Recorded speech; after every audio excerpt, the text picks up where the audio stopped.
Rockets finally get the dub. We finally won last night, but man, there was a lot of shit that happened last night. From the game to all the way to the fucking weather. I was stranded at Denny's till 11 this morning.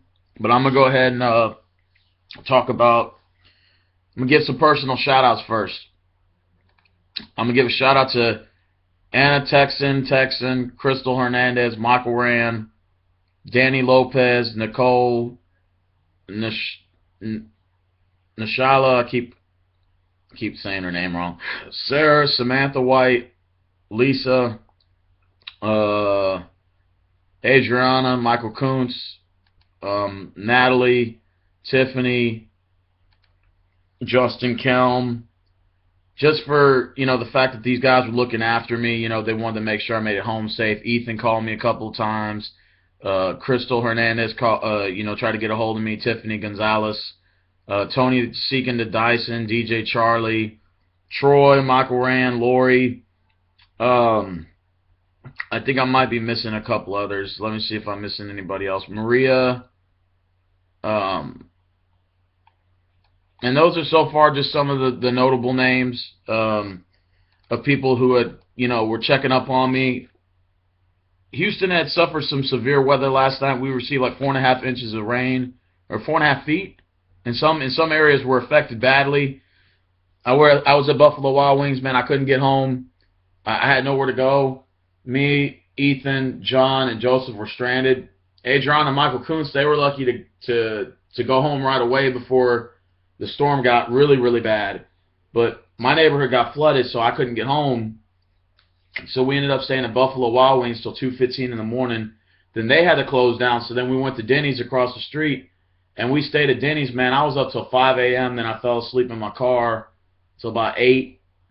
Then I got up, sat at Denny's for a little bit, me and John. John had to go to work at 11. Ethan and Joseph went home. I went to LA Fitness, and then I went home after that, and I've been home ever since around 2 o'clock.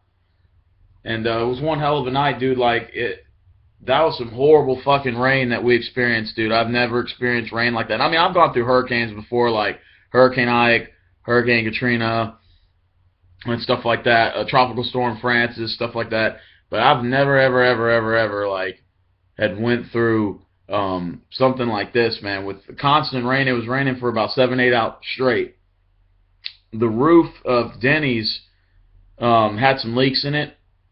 The water penetrated and got to the fucking ceiling, and part of the ceiling collapsed by the entrance of the restaurant, which, I mean, no one was, injured or anything like that, but it was just kind of like a weird situation. Like, this is something you would see off a horror movie. Like, man, I didn't think I would endure something like this. It's crazy, man. It was crazy weather. Parts of 59 were shut down. I tried to take Highway 6 to Lexington and Williams Trace was closed. Settlers Way and Highway 6 was closed. Both sides of 59 was closed. Parts of Maine was closed. Like, there was no way that I was leaving Denny's that night. We were stuck at Denny's in Sugar Land, so we were stuck there with about 10 or 15 people. So I just said, like, we just conversated for a little bit, and then I just took a nap, And anyways, on to the game now. Man, I want to say the game ball goes to James Harden. Motherfucker scored 45 points, 13 for 22, 7 for 11 at the three-point line. 45 points for James Harden, 10 for Jason Terry, 14 for Dwight Howard on 6 for 10. So he had like the same stellar performance he did the night before. 17 for Trevor Ariza, 20 for Josh Smith, and 7 for 8 field goals made. So, and then he made 3 for 4 at the three-point line. So, like, Josh Smith, the guy who I said struggled in this offense, found his way. He found his role in his offense for Game 4. And if he keeps finding a role like that, no stopping him. Defense played stellar. Off the bench, Corey Brewer had 1 point, Prigioni 3, Capella 4, and Terrence Jones 14 points off the bench. That's not bad. Okay, now we scored 128. Fast break points, 27 points in the paint. We had 44, and we had 22 points off of turnovers. So it's not too bad. We shot 56% from the field, 53% from three-point land, and 58% from the free throw line. I mean, that's Guys, y'all can't say that's not a bad stats right there. It's not bad. For Golden State, you had Harrison Barnes 14, Draymond Green 21, Andrew Bogut scored no points, Curry 23, Klay Thompson 24, David Lee didn't have any, Fetus Ezell had 4, Sean Livingston 4, 12 for Leandro Barbosa, and Andre Iguodala had 13. They had 18 points fast break, 44 points in the paint, and 15 points off of turnovers, or 15 turnovers and 12 points off of those turnovers. So we had 2 more turnovers than they did. But anyways, I want to talk about a couple of things. Number one, I want to talk about Stephen Curry. I want to wish him a very successful. I want to wish him well because he got hurt yesterday real bad. I mean, like, he was going, I don't know if Trevor Ariza went for like the pump fake and then Curry jumped over him and then he flipped over him and fell on his hand and injured himself. But that was a nasty fall that he took, and I literally thought that he broke his neck. And I was, like, literally scared for him. Like, I almost was in tears. I was, like, holding my hands like this the whole time, like, hoping this guy's okay. I mean, it's one thing to be competitive in sports, and we talk shit to each other back and forth. Y'all know how we do. We talk shit back to each other. But it's another thing when another player gets hurt, whether it's on your team or somebody else's team, when you see a serious injury of any significance, you take it very seriously, you know. At the end, sports is just sports, but life always comes first. And I don't want to see a guy like Stephen Curry or anybody in that manner get hurt, seriously hurt, or even a little hurt, you know. Human being comes first, you know what I'm saying? But the thing that I guess just frustrates me the most is I saw Rockets fans on Red Nation, I saw Rockets fans on all these websites making fun of Stephen Curry's injury.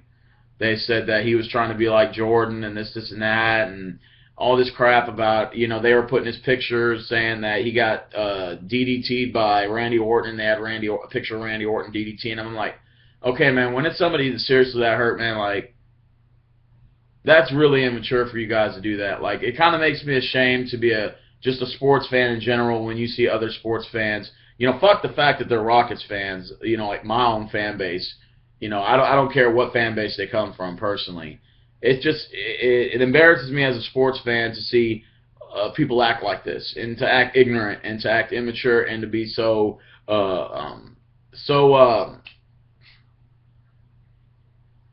trying to find the word. I ran out of big words, but to be so rude and so disrespectful towards a human being, to sit here and wish upon injury, and not only that, but to say that, you know, he deserved it and all this crap like that, because if that would have been them in that situation, they would have been singing another tune, and they would have saw the responses that they would have seen the same way from those other fans putting them in that position. So to me personally, like, I just think it's immature for Rockets fans, or not all of them, you know, don't get me wrong, maybe a small percent, it could be most of them, or it could be a small percentage, or it could be half, I don't know. But I know I saw the comments in the comment section where people were cheering this on, they were laughing, they thought this was funny, they were all giggle panties, and to me that just shows how immature and how ignorant they really are. And to me personally, like, I just think that's so rude and disrespectful. Like, this is the world we have come to nowadays, people, where you actually wish injury upon people, and you want people to suffer personal injury and to suffer to sustain a personal injury-affected manner into where they could be out for their career. That could have been a career-ending injury right there, and people are sitting there laughing and cheering. That's evil, man. Like, that's really evil and conniving, and that's just flat out just, I can't even find words to put it in. That's why I'm stuck with trying to find another big word. But to pass this, for the Rockets fans who were cheering, you can sincerely go fuck yourselves. You can go fuck yourselves. Don't ever come to any of my parties, nothing like that. Don't come kick it with me. Don't mess with me on Facebook, nothing like that. You see this video, from this point on, hit the stop button, go about your business. That's just rude and disrespectful. Now, for the Golden State fans who are saying that Trevor Ariza did it on purpose, I don't know, because I have to go back and see the play, because I saw it a couple times. I don't think Ariza did it on purpose. I just think it was just an unfortunate situation where Curry was trying to jump over him.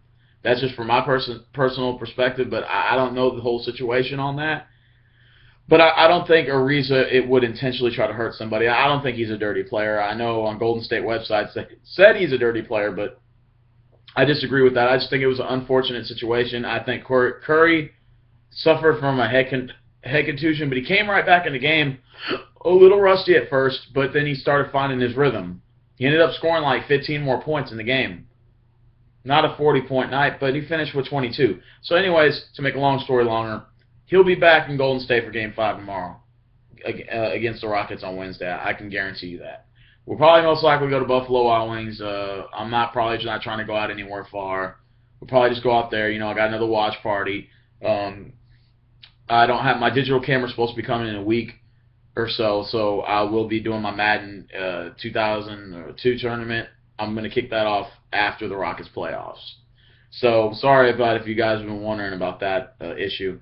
Is there any? Oh, also the weather. We've suffered 4.5 inches of rain in some areas, some as high as 4 feet in certain areas of Houston. They called it ground zero, like over there in the Memorial area.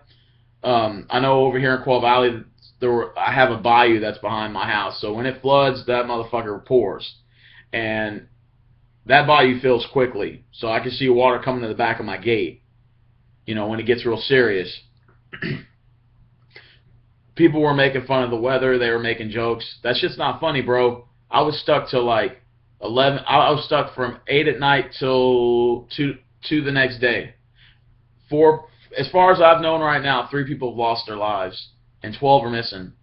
So for people to joke around about the weather, that's not a joking manner at all.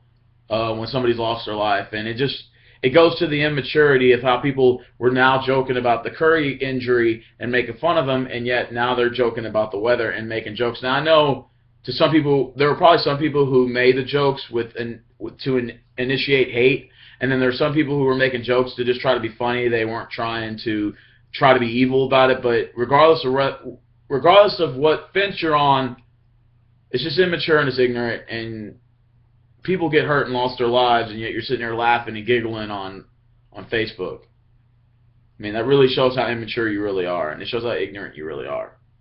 And it's nothing personal. If I had friends who might have, you know, shared a picture or posted a picture about this, you know, because I had some friends who have, and I'm not calling you out, but I'm just saying you have to be very careful about how you share that information and how you present it, because to somebody like me, I'm taking that like you're making fun of people that were stranded on 610 or I-45 the whole entire night. Or you were making fun of Stephen Curry's injury. That could have been your friend. That could have been your family member. That could have been you. The whole situation was just unfortunate, from the weather to Stephen Curry's injury. But although I know I'm spitting a lot of negative shit out in this video, but ultimately the Rockets did win Game 4, and I'm very happy about that. We forced a Game 5 in Golden State. Game 5 on Wednesday, live at Buffalo Wild Wings with the sexiest man alive in the universe. And I hope if you're watching this video and you want to come out and join us, come to Sugar Land, come to Buffalo Wild Wings Sugar Land, and come join us. It's right past First Colony Mall. You can Google it. It's the only Buffalo Wild Wings that's in Sugar Land. It's the only one location they have, so you can easily Google the address. But anyways, I'm out this motherfucker. I said everything I had to say. I had to call some of the fans out, the Rockets fans, for being immature and disrespectful. I had to call some of the fans of Houston out for joking about the weather, because 3 people did lose their lives, and I don't think that's a laughing manner. I don't think it's funny at all. And for the true Rockets fans who stayed after, well, I don't want to say true Rockets fans, but there were fans who actually stayed after the Toyota Center game because they couldn't leave because the weather was bad. They actually spent the night at Toyota Center, and I know Dwight Howard spent the night there actually, and he was actually on the news commenting. He was just sitting there shooting shots with some of the fans, signing autographs. I thought that was pretty cool. You know, Dwight Howard, here's a guy who bashed the fans just the last game, saying that they need to cheer louder, and here he goes signing autographs and stuff. So I thought that was pretty cool that I saw that. But anyways, I'm not rambling anymore. Sexiest man alive in the universe is out. You guys take care. God bless. Be safe in this weather. And I'll give a Game 5 analysis tomorrow.